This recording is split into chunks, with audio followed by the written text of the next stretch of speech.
Hi everyone!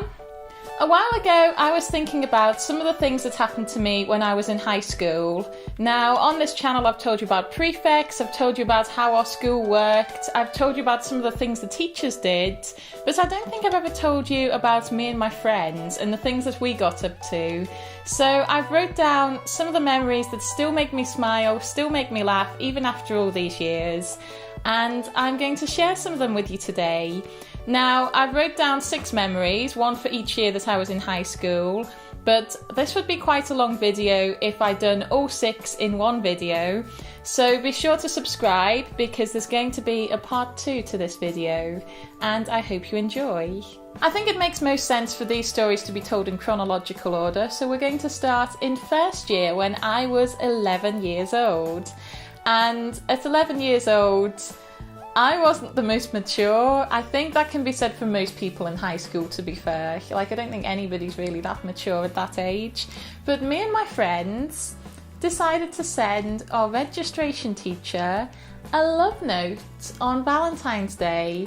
And we thought for some reason that this was the most original idea ever. Nobody had ever done this before. It was going to be so funny. He was going to think that another teacher in the school was in love with him, and we were all just going to have a great laugh about it. But actually, I can imagine he probably got something similar every year from at least one student. This guy was like 60 years old. I have no idea why we thought this would be so funny, but we decided it would just be really great to send him a love note. So a couple of days before Valentine's Day, we were gathered in the library. We were thinking back to a Simpsons episode we'd seen where Bart had sent his teacher a love note, thinking back to the things that he'd put in the letter, trying to write them down, trying to sound sophisticated and growing up and make it look like it wasn't written by 12-year-olds. So anyways, we go into class on Valentine's Day, and at the beginning of class, just loads of mail ends up on the teacher's desk, so we snuck it in there with everything else. He read through all his bits of mail, and he comes to this piece of lined paper. This was obviously just ripped out of somebody's jotter, and he kind of looked over and we're all looking back at him like, go on, read it. And he opened it up, read it, and then just put it aside and didn't say anything else. And I think that was probably the best reaction from him, to be honest, but it was really disappointing for me and my friends because we'd spent so long on that love note. This next story is a little weird because usually when I speak about people, I'm fairly confident that they're not going to see this video. And if they do, it's okay. I've changed their name. It's usually an okay story. But in this case, this person is actually another small YouTuber. She's watched my videos before and she might see this. So I don't think she's really going to care because it's a nice story, it's a good story, but it's kind of weird to give somebody a fake name knowing that they're probably going to see it. So anyways, let me tell you about Rachel, and that is still a fake name even though she's probably not going to care. Rachel is somebody that I went to high school with, and do you know sometimes you just meet somebody and you know that they're going to go far in life. They've just got so much potential and they're going to really rocket at the world. And if I could have put money in high school on anybody in our year becoming a professional actress, it would have been Rachel, and that's exactly what she's done. She's a professional performer now. She's doing so great in life, and even at this early age, at like 12 years old, she was really good, and you could tell she was really, really good. So anyways, we didn't usually have drama class together, but we were both cast in a drama show that they had to tell people not to do drugs. So we were both out of class, we were doing a workshop exercise, and basically the guy who was coming in to facilitate the workshop was going around everybody in the circle and giving them a character to roleplay very quickly. So he'd maybe say to somebody, okay, your son's done drugs and I'm the friend who's having to tell you that he's in the hospital. What do you think will happen? You know, and then they kind of act it out and stuff. So this guy comes to Rachel, who happens to be standing next to me at this point, and he says to her, your son is in the hospital, he's in a very critical condition, and I'm the person who supplied him with the drugs. What do you do? Go. And as soon as he said go, she transformed into this really worried, angry, raging mother. She immediately burst into tears. She ran at him and her arms were flailing and she was, beating him and stuff. Obviously it was like play acting, but she just did not hold back in this scene, and everybody was just like, whoa, because she done so well at that.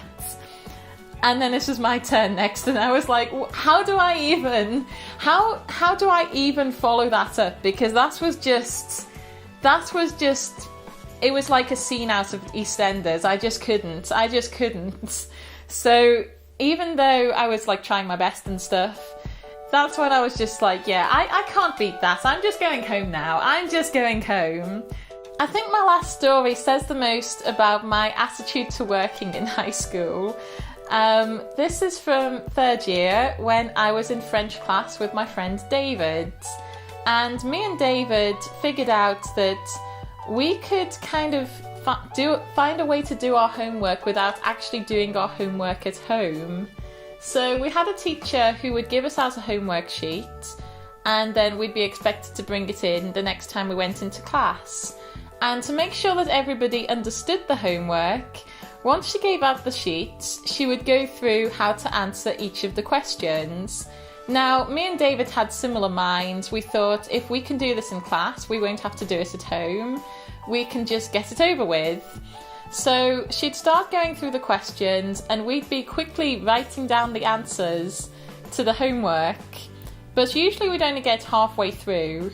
And after a couple of weeks, I realised that it would be more beneficial if David done the top half of the homework and listened to what she was saying, and I'd try and do the bottom half of the homework and listen to what she was saying.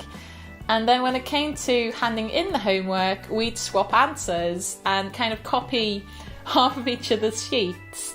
And we both knew that each other were fairly good at French, so chances were it was going to be correct. So anyways, that's basically the agreement we had going on, and it worked for most of the year except for when one of us was off. Because you see, if you didn't do your homework, you got 1 strike, and if you got 2 strikes, that meant you got a detention or lines or some kind of punishment.